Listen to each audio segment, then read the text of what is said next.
the first decisive battle of Islam. And it is a battle that all of us are familiar with.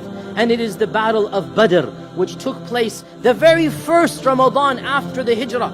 On the 17th of Ramadan, in the second year of the Hijrah, we all know the story that a small group of Muslims, barely 300 in number, were expecting a caravan to pass by. So they were not prepared, they weren't wearing armor. This was a raid on a caravan. It was not an army expedition. And raids and expeditions are two different things. And the Muslims were prepared to come in, take the caravan of Abu Sufyan, and then bring it back to Medina. And caravans are not guarded. Caravans do not have armies. Caravans do not have horses. Caravans do not have armors and weaponry. We all know the story. Abu Sufyan heard what happened. He changed his route. He sent for an army from Mecca. So 1,000 soldiers from the Quraysh marched forward. 1,000 armed men with hundreds of camels, hundreds of horses, with military equipment, hundreds of suits of armor. And the Muslims were now wondering what to do. Should we proceed? Should we go back? And the Prophet ﷺ gave that passionate speech that we all know, and the Sahaba were all riled up. And Sa'd ibn Mu'adh said, Ya Rasulullah, go forth, for by Allah, even if you take us into the ocean, we will go behind you.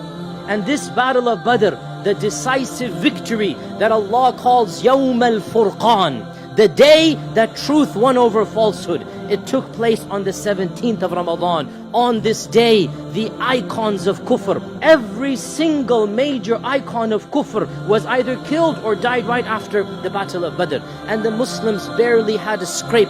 Barely 2 or 3 people died, and the Quraysh had 73 prisoners of war taken to Medina. This day of Furqan, Allah subhanahu wa ta'ala reminds the believers that on this day, Allah had promised you would be victorious over one of the two groups, either the caravan or the army. And you wanted the caravan because that was easier for you. But Allah subhanahu wa ta'ala had wanted something greater than that, so that the truth can be manifest over falsehood. This day of Ramadan, 17th of Ramadan, was the first victory for the Muslims, and not coincidentally, it occurred in the middle of the month.